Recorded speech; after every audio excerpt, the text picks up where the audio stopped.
غیرت کرو تو غیرت کرنے کے 100 اسباب ہوتے ہیں۔ یہ ہے سدھ ریپر، ایک معمولی ٹک ٹاکر ہے۔ اس کے گھر پہ چوری ہوتی ہے اور یہ خود یوکے میں تھا، اور اس نے لوگوں سے کہا کہ میری اس ویڈیو کو وائرل کرو اور مریم نواز تک پہنچاؤ تاکہ چوروں کو پکڑا جا سکے۔ اور ویڈیوز کو آپ لوگوں نے اتنا وائرل کیا، آپ جو گھٹیا لوگ ہو، اور جس سے آپ کو کوئی فائدہ نہیں ہوا، سمجھ گئی؟ چوری اس کے گھر ہوئی اور جو بھی فائدہ ہوگا اس کو ہوگا۔ اور میں تم لوگوں سے کتنے دنوں سے کہہ رہا ہوں کہ یار میں اوورسیز پاکستانیوں کی آواز بن رہا ہوں، میں وہاں پھنسے لوگوں کے لیے آواز اٹھا رہا ہوں، اور میں کوئی بھی ویڈیو بناتا ہوں آپ لوگوں کو لگتا ہے کہ شاید یہ اتنا خاص نہیں ہے اور آپ اس کو فیمس نہیں کرتے یا پھر آپ اس ویڈیو کو وائرل نہیں کرتے۔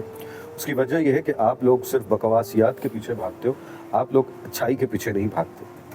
کتنی ویڈیوز میں میں نے آپ سے کہا ہے کہ ایٹ لیسٹ ویڈیو کو ری پوسٹ کر دیا کریں، اس پہ کمنٹ کر دیا کریں، تاکہ ویڈیو جو ہے نا وہ فار یو پہ مسلسل آئے، اور میں جن لوگوں کے لیے آواز اٹھا رہا ہوں ان کو انصاف مل سکے۔